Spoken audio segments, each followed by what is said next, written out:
जय Jagannath. Hello friends, welcome to my channel. आज ये वीडियो रे आमे +3 प्रथम सेमिस्टर रो एईसी उड़िया बा परिशुद्ध भाषा बा लिखन धारा जोटा तो आपनकर कंपलसरी अछि तार द्वितीय एकक वाक्य गठन रीति और प्रकारभेद पढ़ा। देखो आम कंपलसरी क्लास कर आर्ट्स कॉमर्स साइंस समस्त कंपलसरी वाक्य गठन रीति और प्रकारभेद यूनिट 2 जी रही आम सिलेक्शन 1 मार्किया क्वेश्चन आम डिस्कसन करवा। देखो 1 मार्किया क्वेश्चन यूनिट 2 जी भी आसो या भितर आसो तो एक भल भाव पढ़े या बाहर कौन क्वेश्चन आसबनी। देखो जो मैंने रेगुलर यही ओडिया क्लास करने चाहते से चैनल को सब्सक्राइब करदेव। समस्त गोटे रिक्वेस्ट गोटे लाइक आउ कमेंट करेंगे और सांग मानू शेयर करदेवे। तो आम रेगुलर क्लास कर जो मैंने पूर्व वीडियो देखी ना यही ओडिया प्लेलिस्ट को विजिट करेंगे। ये चैनल अच्छी आपन को मिल जाव। प्रथम पढ़ा वाक्य क्या कहुए। देखो आम जो पूर्वर जो क्लास करते वाक्यर प्रकारभेद पढ़ी सहित वाक्य गठन रीति आम पढ़ी किंतु वाक्य क्या कहुए से बुझी नथिले। ये वीडियो आम प्रथम क्वेश्चन अच्छी आमर वाक्य क्या कहुए। तो ये आम पढ़ा वाक्य क्या कहुए। केते गुड़े अर्थवादी शब्द मिलित होई मनोभाव को पूर्ण रूपे प्रकाश कले ताहाको वाक्य कहुए। ये भल भाव बुझंतु केतक अर्थवादी है अर्थवादी शब्द जदि गोटे शब्द आम के कौन आम कह धर केतेक शब्द मिलित करदेना वाक्य हो किंतु सेमती नुहे। जदि अर्थवादी शब्द मिलित होई मनोभाव को पूर्ण रूपे प्रकाश कला ताले सेटा को वाक्य कहुआ। वाक्य कहुआ जदि जो शब्द गुड़ा मिलित हम तार कौन से अर्थ न धर इमिति धर ये गोटे उदाहरण नहीं आम लिखिदवा अशोक धर अशोक करक एमती किसी भी लिखिदवा। तो एगुड़ा मिलित है ना जेहेतु एटा गोटे अर्थ प्रकाश करनी ताने एटा को आम वाक्य कहबानी। ये आ गोटे उदाहरण नवा हाथीटी जंगल में बुलूच यहाँ गोटे अर्थ प्रकाश करुँ तेणु एटा वाक्य हम।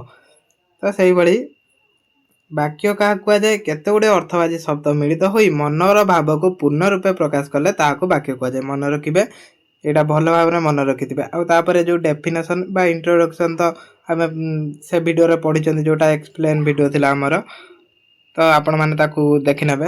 द्वितीय क्वेश्चन विशुद्ध वाक्य केतोटी लक्षण रही और सेगुड़िक कौन कौन। विशुद्ध वाक्य 3टी लक्षण रही सेगुड़ाक है आकांक्षा योग्यता आसति। आकांक्षा क्या कहुए वाक्य मध्य गोटे पद जदि अन्य पदर अपेक्षा रखे ताकू आकांक्षा कहुए। मन रखिए यदि गोटे पद अन्य पदर अपेक्षा रखुची तान सेटा आकांक्षा कहुआ। योग्यता क्या कहुआ वाक्य मध्य पद माने परस्पर विरोधी न होबा एक प्रमुख लक्षण। यही लक्षण को योग्यता कहुए। वाक्य मध्य यदि परस्पर विरोधी न हुंती शब्द ताने एटा गोटे कौन तार प्रमुख लक्षण। यही जो लक्षण टाक आम योग्यता कहवा। तापर आसक्ति क्या कहुए वाक्य मध्य सठिक भाव में शब्द पर शब्द बसैवा पद्धति को आसक्ति कहुए। भल भाव में ये 3टा मन रखिए। तापर क्या नहीं वाक्य गठित हुए साधारणतः कर्ता कर्म क्रिया को नहीं वाक्य गठित होता है। वाक्यर आरंभ और शेष किए बसती। वाक्यर आरंभ में कर्ता और शेष समापिका क्रिया बसती। वाक्य गठन केतोटी मौलिक अंश रही और सेगुड़िक कौन कौन। 2टी मौलिक अंश रही सेगुड़िक है उद्देश्य आउ विधेय। ये 2टी को लेकिन वाक्य गठित होता है। वाक्यर 2टी अंश रही उद्देश्य क्या कहुए जहाँ को केन्द्र कर जहाँ संबंध में वाक्य कहुए ताहाको उद्देश्य कहुए। वाक्य जहाँ विषय कहुए आम उद्देश्य कहवा। विधेय क्या कहवा उद्देश्य संपर्क में जहाँ वाक्यर परवर्ती अंश कहुए ताहाको विधेय कहुए। यहाँ मन रखिए भल कि जहाँ को केन्द्र करी जहाँ संबंध में केन्द्र करी भी आपण न पढ़तु है जहाँ संबंध में वाक्य कहुए ताकू उद्देश्य कहुए। उद्देश्य संपर्क में वाक्यर परवर्ती अंश जहाँ कहुए ताहाको विधेय कहुए। सेपरि गोटे सार्थक वाक्य को केतोटी दिगरु विभाजित करा जाए और सेगुड़िक कौन कौन। गोटे सार्थक वाक्य को साधारणतः 2टी दिगरे विभाजित करा जाए सेगुड़िक है कौन गठनात्मक विभागीकरण आउ अर्थ प्रकार्य विभागीकरण। एटा आम पढ़ी एटा लंग क्वेश्चन पढ़ने भी आप लिखिपारे। तो जो मैंने वीडियो देखना जाए देखिए। 12 नंबर गठनात्मक दिगरु वाक्य को केते भाग विभक्त करा जायछि और सेगुड़िक कौन कौन। वाक्य को 3 भाग विभक्त करा जाय सेगुड़ाक है सरल वाक्य यौगिक वाक्य जटिल वाक्य। सरल वाक्य क्या कहुए गोटे मात्र समापिका क्रिया को नहीं गठित होता जो वाक्य गठित ताको सरल वाक्य कहवा। ସରଳ ବାକ୍ୟ ଯଦି 2 ମାର୍କିଆ ଆସୁଛି ତାହେଲେ ଏଇଠି ବି 2ଟା ଉଦାହରଣ ଲେଖିଦେବେ ଆପଣ। ଯେମିତି ଚପଳା ଖେଳୁଛି, ହାତୀଟି ବଣରେ ବୁଲୁଛି, ସରଳ ବାକ୍ୟର 2ଟି ଉଦାହରଣ। ଯୌଗିକ ବାକ୍ୟ କାହାକୁ କୁହାଯାଏ? 2 ବା ତତୋଧିକ ପରସ୍ପର ନିରପେକ୍ଷ ସରଳ ବାକ୍ୟ ସଂଯୋଗରେ ଯେଉଁ ବାକ୍ୟ ଗଠିତ ହୁଏ ତାହାକୁ ଯୌଗିକ ବାକ୍ୟ କୁହାଯାଏ। ଏଇଠି କ'ଣ କହିଲା? ଏଇଟା ଆମେ ଭଲ କିଣି ଯେତେବେଳେ ବାକ୍ୟର ପ୍ରକାର ସହିତ ପଢ଼ିଛନ୍ତି, ଆମେ ଭଲ କିଣି ପଢ଼ିଥିଲେ। ତ ଯେଉଁମାନେ ସେ ଭିଡ଼ିଓ ଦେଖିନାହାନ୍ତି ପ୍ଲେ ଲିଷ୍ଟକୁ ଯାଆନ୍ତୁ, ସେ ଭିଡ଼ିଓ ଦେଖିନିଅନ୍ତୁ, ବୁଝିପାରିବେ। ତାପରେ ଜଟିଳ ବାକ୍ୟ କାହାକୁ କୁହାଯାଏ? ଦେଖନ୍ତୁ ଏଇଟା ଯେଟା ପରସ୍ପର ନିରପେକ୍ଷ ସରଳ ବାକ୍ୟ ସଂଯୋଗରେ ଯେଉଁ ବାକ୍ୟ ଗଠିତ ହୋଇଥାଏ ହେଲା।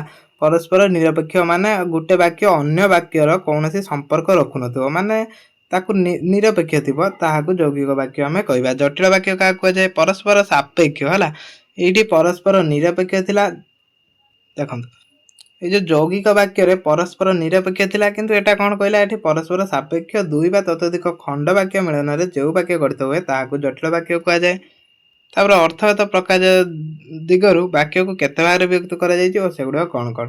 ଅର୍ଥଗତ ପ୍ରକାଶ ଅନୁସାରେ ବାକ୍ୟକୁ 6 ଭାଗରେ ବିଭକ୍ତ କରାଯାଇଛି। ସେଗୁଡିକ କ'ଣ? ବିବୃତ୍ତି ସୂଚକ ବାକ୍ୟ, ବିସ୍ମୟ ସୂଚକ ବାକ୍ୟ, ଆଦେଶ ଅନୁରୋଧ ଆଶିଷ ପରାମର୍ଶ ସୂଚକ ବାକ୍ୟ, ପ୍ରଶ୍ନ ସୂଚକ ବାକ୍ୟ, ନାସ୍ତି ସୂଚକ ବାକ୍ୟ ଆଉ ଆସ୍ତି ସୂଚକ ବାକ୍ୟ। ଏଇଟା ଆମର ଅର୍ଥଗତ ପ୍ରକାଶ ଦିଗରୁ ବିଭକ୍ତ କରାଯାଇଛି। ତାପରେ ଖଣ୍ଡ ବାକ୍ୟ ବା ବାକ୍ୟାଂଶ କାହାକୁ କୁହାଯାଏ? ବାକ୍ୟରେ ବୁଝା ପଡୁଥିବା ନିର୍ଦ୍ଦିଷ୍ଟ ଅଂଶକୁ ବା ନିର୍ଦ୍ଦିଷ୍ଟ କେତେକ ପଦ ସମିତିକୁ ଖଣ୍ଡ ବାକ୍ୟ ବା ବାକ୍ୟାଂଶ କୁହାଯାଏ।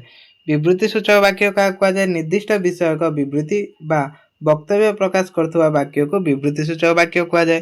ବାକ୍ୟ ରୂପାନ୍ତର କ'ଣ? ଗୋଟିଏ ପ୍ରକାର ବାକ୍ୟକୁ ଅର୍ଥ ପରିବର୍ତ୍ତନ ନ କରି ଅନ୍ୟ ପ୍ରକାର ବାକ୍ୟରେ ପରିବର୍ତ୍ତନ କରିବାକୁ ବାକ୍ୟ ରୂପାନ୍ତରୀକରଣ କୁହାଯାଏ। ଦେଖନ୍ତୁ ଗୋଟିଏ ବାକ୍ୟ ନେବା, ତାର କୌଣସି ଅର୍ଥକୁ ପରିବର୍ତ୍ତନ କରିବାନି, ଅର୍ଥକୁ ପରିବର୍ତ୍ତନ ନ କରିକି ମଧ୍ୟ ଅନ୍ୟ ବାକ୍ୟରେ ତାକୁ ରୂପାନ୍ତରିତ କରିବା ହେଉଛି ବାକ୍ୟର ରୂପାନ୍ତରିତ। ବାକ୍ୟ ରୂପାନ୍ତର କ'ଣ? ତ ଆପଣମାନେ ବୁଝିପାରିଲେ। ତ ଆଜି ଭିଡ଼ିଓରେ ଆମେ ଯେତିକି 1 ମାର୍କିଆ କ୍ୱେଶ୍ଚନ୍ ଥିଲା, ଆମର ଇମ୍ପୋର୍ଟାଣ୍ଟ 1 ମାର୍କିଆ କ୍ୱେଶ୍ଚନ୍ ଡିସ୍କସନ୍ କଲେ। ତ ନେକ୍ସଟ ଭିଡ଼ିଓରେ ଆମେ 2 ମାର୍କିଆ ଡିସ୍କସନ୍ କରିବା। ଯେଉଁମାନେ ରେଗୁଲାର ଦେଖୁଥିବେ, ଦେଖନ୍ତୁ ସେମାନେ ଆରାମସେ A+ ରଖିବେ। ଯେଉଁମାନେ ରେଗୁଲାର ପଢ଼ୁଥିବେ, ତ ଯେତିକି ବି କ୍ୱେଶ୍ଚନ୍ ଆସିବ ୟା ବାହାରୁ କୌଣସି ଆସିବନି, କାହିଁକିନା ଆମେ ସବୁ ଯାକ କ୍ଲାସ୍ କରିଦେଉଛନ୍ତି। ପ୍ରଥମେ ଆମେ ଏକ୍ସପ୍ଲେନ୍ କ୍ଲାସ୍ କରୁଛନ୍ତି, ତାପରେ ଆମେ ଗାଇଡ଼ରୁ ମଧ୍ୟ କ୍ଲାସ୍ କରୁଛନ୍ତି। ତ 1 ମାର୍କିଆ, 2 ମାର୍କିଆ, 5 ମାର୍କିଆ, 8 ମାର୍କିଆ ପର୍ଯ୍ୟନ୍ତ ବି ଆମେ ଡିସ୍କସନ୍ କରିବା। ସେଥିପାଇଁ ସମସ୍ତେ ଚ୍ୟାନେଲକୁ ସବସ୍କ୍ରାଇବ୍ କରିଦେବେ।